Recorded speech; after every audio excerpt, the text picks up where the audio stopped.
नमस्कार, आप देख रहे हैं प्राइम इंडिया न्यूज और मैं हूं सत्यवीर सिंह। चलिए रुक करते हैं इस वक्त की बड़ी और अहम खबर पर। दिल्ली की रोहिणी कोर्ट में हर वर्ष की भांति इस वर्ष भी राष्ट्रीय अधिवक्ता दिवस मनाया गया। इस अवसर पर doctor Rajendra Prasad advocate welfare association द्वारा देश के प्रसिद्ध कुशल अधिवक्ता एवं प्रथम राष्ट्रपति डॉक्टर राजेंद्र प्रसाद जी के जन्मोत्सव को रोहिणी कोर्ट में बड़ी धूमधाम से मनाया गया। संस्था के प्रेसिडेंट के प्रधान जी द्वारा अधिवक्ताओं के जीवन पर प्रकाश डालते हुए उनकी समस्याओं को भी बहुत सुंदर ढंग से प्रकाश डालते हुए क्या कुछ कहा, आइए देखते हैं। एडवोकेट के प्रधान जी को सुनते हैं। प्रधानमंत्री राष्ट्रपति बने, उनका एक चीज है, उन्होंने कहा कि no one can put me aside, यानी कि मैं ऐसा हूं कि मुझे कोई भूल नहीं सकता, मुझे कोई अलग रख नहीं सकता। ये उनका एक कोटेशन है कि no one can put me aside, यानी कि उन्होंने इतना कुछ देश को दिया है, इतना कंट्रीब्यूट किया, कोई उन्हें भूल नहीं सकता। तो ये आज जो हमारा दिन है, उनको याद करने का ही दिन है। दूसरी चीज जो है, मैं एक छोटी सी बात करना चाहता हूँ कि जो एडवोकेट है वो सबसे बड़ा सोशल रिफॉर्मिस्ट है, सोशल वर्कर है। इससे बड़ा सोशल वर्कर कोई नहीं है। सोसाइटी के अंदर रहता है। हमारे बहुत सारे भाई ऐसे हैं, बहुत मिनिमम, उनको फीस मिले ना मिले, कोई 400 रुपए में, कोई 500 रुपए में, उनका काम कभी भी किसी का मना नहीं करता। कोई भी क्लाइंट किसी भी लेवल का हो, चाहे उसकी वो जरूरतें पूरी हो या ना हो एडवोकेट की, लेकिन वो उनकी हेल्प करता है। तो ये सबसे बड़ा वेलफेयर हम लोग करते हैं। तो सोसाइटी को जो कंट्रीब्यूशन एडवोकेट देते हैं, डॉक्टर उस हिसाब से है, लेकिन उनका चार्जेज भी वैसा ही है। लेकिन हमारे 90-95% एडवोकेट्स के चार्जेस बड़े मिनिमम है, जिसमें वो सिर्फ हैंड टू माउथ वाली सिचुएशन रहती है, लेकिन वो सोसाइटी का रिफॉर्म कर रहे हैं, सोसाइटी का वेलफेयर कर रहे हैं और क्लाइंट्स की हेल्प करते हैं। ये सबसे बड़ा सोसाइटी के लिए कंट्रीब्यूशन है एडवोकेट्स का, और वो रिकॉग्निशन शायद बहुत कम ही मिलता है। एक नेगेटिव इमेज सोसाइटी में गई हुई है कि ऐसे होते हैं वैसे होते हैं, लेकिन उससे बड़ा सोशल वेलफेयर कोई नहीं करता समाज का। क्योंकि जो एडवोकेट करता है, आज भी मैं बताता हूं कि 2 या 3% लोगों के पास ही जो है बढ़िया अच्छी खासी उनकी जो है प्रैक्टिस है, लेकिन 98% जो है एवरेज है या बिलो एवरेज, जो बहुत अच्छा नहीं कमा पाते हैं। क्यों नहीं कमा पाते हैं? क्योंकि हमारे पास जो क्लाइंट है ज्यादातर गरीब है। पोटेंशियल क्लाइंट 98% लोगों के पास पोटेंशियल क्लाइंट ही नहीं है। जब पोटेंशियल क्लाइंट नहीं है तो हमारा जो कमाई होनी है उन्हीं से होनी है। जब उन्हीं की हालत ऐसी है तो हमारी भी हालतें वैसी होती हैं। लेकिन उसके बावजूद एडवोकेट का भी हिम्मत नहीं आता, वो अपने क्लाइंट के लिए लगा रहता है, करता रहता है। वो सोसाइटी में उसको न्याय दिलाने के लिए लगा रहता है, उसकी बात रखने के लिए लगा रहता है, उसके राइट के लिए लड़ता रहता है। ये कंट्रीब्यूशन एडवोकेट का है सोसाइटी के लिए, लेकिन उसको रिकॉग्निशन जो है सोसाइटी में उतना नहीं मिल पाता है जितना मिलना चाहिए। कभी भी अगर आप एडवोकेट, मैं बताऊं आपको, मैं एक बार सुन रहा था, सीनियर्स की बातें हो रही थी कि इस प्रोफेशन में बहुत सारा काम है, बहुत काम है, लेकिन वो 95% लोगों के पास नहीं है। वो सिर्फ 4-5% लोगों के पास काम है, और उनके पास इतना काम है, यानी एक तरीके से इतना सारा खाना पड़ा हुआ है, वो खाते हैं उपजाते हैं, खाते हैं उपजाते हैं। और हम लोगों के 98% के पास, 95% के पास जो काम जाता है, वो 5% जो बचा हुआ छिना हुआ काम है, उसमें हम सारे साझी हैं। सिर्फ 5% जो हैं, जो इलीट एडवोकेट्स हैं, उन्हीं के पास जाता है, जो कोटा कमाते हैं। 300 करोड़ प्लस लोग कमा रहे हैं। सीनियर एडवोकेट जो हैं, 300 करोड़ साल का उनका टर्नओवर है, और हमारा एवरेज जो एडवोकेट होगा 15,000 20,000, इससे ज्यादा नहीं कमा रहा। 98% 95%।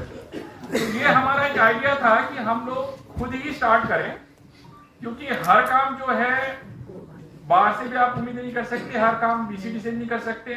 तो हम लोग खुद ही मिलकर एक साथ करें। बाहर तो हमारे साथ रहती है, बीसीडी भी हमारे साथ रहती है, लेकिन हम लोग थोड़ा इनिशिएटिव लेंगे, खुद भी इनिशिएटिव लेंगे। बाहर तो हमारे साथ आती है, बीसीडी भी हमारे साथ रहती है, तो हम खुद इनिशिएटिव लेंगे ताकि कुछ काम क्रिएट करें और काम जो है हम डिस्ट्रीब्यूट करें।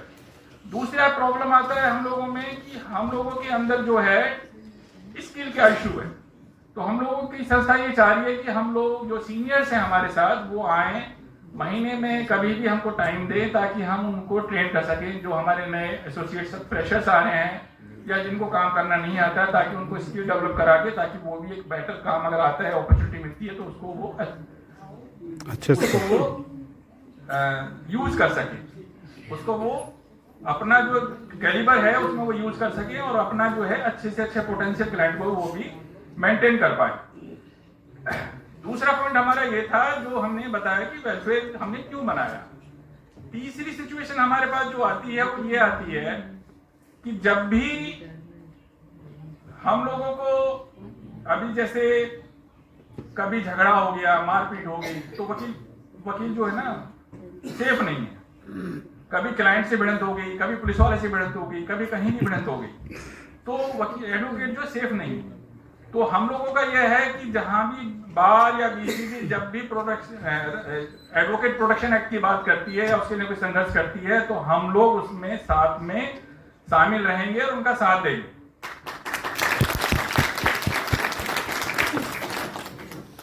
सबसे बड़ी बात क्या आती है कि अभी जो है डॉक्टर्स को प्रोटेक्शन मिला हुआ है।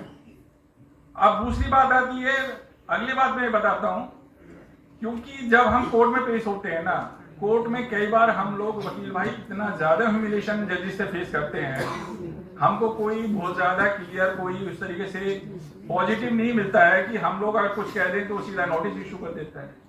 एक घटना मेरे सामने हुई, मैं बताता हूँ आपको। 2 मिनट। एक घटना है, मैं बताता हूँ आपको। एक वकील साहब बैठे हुए थे रोहिणी कोर्ट के कॉन्फ्रेंस, ये जो रूम है उसी के अंदर बैठे हुए थे और डिजिटल वो कर रहे थे। अब वो पहले वाले कोर्ट में जब पेश हो रहे थे उसमें उनको 3 या 4 बार पास ओवर हो गया। अब उसके बाद बराबर में दूसरा भी वो डिजिटल रूम चल रहा था, दोनों डिजिटल कोर्ट पे पेश हो रहे थे। उन्होंने क्या किया, दोनों नंबर एक साथ आ गए, वो दूसरे वाले पे चले गए। अब जब वो दूसरे वाले पे चले गए तो उसके बाद उधर भी नंबर आ गया उनका, वो उधर से फिर उधर आए कि जी मैं उधर केस ले रहा हूँ। तो वो नाराज हो गए जज साहब उनसे। जज साहब उनको बोलते हैं, कहता है जी जज साहब मैं वेट नहीं करूंगा। उन्होंने बोला वकील साहब ने, सर मेरा दूसरा मैटर भी आ रहा है और 4-5 बार पास ओवर आपने दिया है मुझे। तो वो उसने वकील साहब के मुझे ये निकले कि जज साहब आप तो सैलरी लेते हैं, कोई बात नहीं है, लेकिन मुझे तो साथ साथ ही काम करना है। उसी बात पे उन्होंने उसके लिए उसमें स्ट्रक्चर पास कर दिया, पूरा का पूरा ऑर्डर में उसको लिखवा दिया। तो इस तरीके का ह्यूमिलिएशन हम लोग बहुत बार फेस करते हैं, लेकिन हम लोग चुप रह जाते हैं। हमें यही सिखाया गया सीनियर ने कि they are protected by law, जो जजेज हैं, और we are bound by law. तो हमें जजेस की माननी पड़ती है, हम ज्यादा बोल नहीं सकते। कई बार इतना ज्यादा ह्यूमिलिएशन होता है कि हमारे सीनियर्स, कई बार बहुत बड़े सीनियर्स होते हैं, उनके आगे जो आजकल जो एडवोकेट्स आ रहे हैं, मतलब सॉरी जजेज आ रहे हैं, जो नए जजेज आ रहे हैं, वो इतना ज्यादा ह्यूमिलिएशन कर देते हैं, वो एज भी नहीं देखते हैं कि उनसे कितना ज्यादा एक्सपीरियंस वाला जो एडवोकेट है वो उनके सामने अपियर हो रहा है, लेकिन वो मतलब चिल्लाते चीखने लगते हैं। तो बड़ा अजीब सा लगता है कई बार कि कम से कम हमें सम्मान तो रहना चाहिए।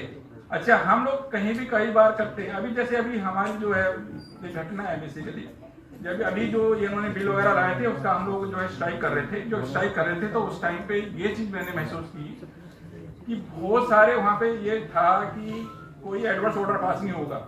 अब जो एडवोकेट फॉलो कर रहे हैं, मान रहे हैं, तो उसमें क्या है, एडवर्स ऑर्डर पास कर रहे हैं, उसके बाद वो अपनी मर्जी से कर रहे हैं जो करते हैं। तो ये बड़ा दिक्कत हो जाती है। हमारा काम है, हम स्ट्राइक में शामिल हो रहे हैं, एसोसिएशन के साथ हैं, उसके बाद वो एडवर्स ऑर्डर पास कर देते हैं और उसके बाद फिर हम लोग जाके एप्लीकेशन लगाते हैं। तो फिर वो एक ना अजीब सा लगता है, मतलब जाके जो है ना रिक्वेस्ट ही करनी पड़ती है, जैसे हम गिड़गिड़ा रहे हों। एडवर्स ऑर्डर पास हो गया, उसको हटवाने के लिए हमें गिड़गिड़ाना पड़ता है और कई बार हटाते भी नहीं। ये सिचुएशन है।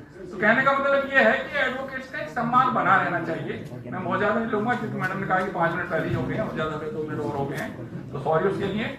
लेकिन मैं यही कहता हूं कि हमारी संस्था जो है उसमें आप लोगों का सबका सहयोग रहेगा, सब लोग जुड़िए उससे, सब लोग जुड़ेंगे तो एक क्रिएटिविटी आएगी, एक इनोवेशन आएगा और भी इसमें कुछ जो भी हो सकता है हम कर सकते हैं। बाकी जो एडवोकेट डे है उसकी शुभकामनाएं सभी को। बाकी धन्यवाद। दोस्तों ये थी अब तक की बड़ी खबर और आप बने रहिए प्राइम मीडिया न्यूज के साथ। मैं लेता हूं इजाजत। धन्यवाद।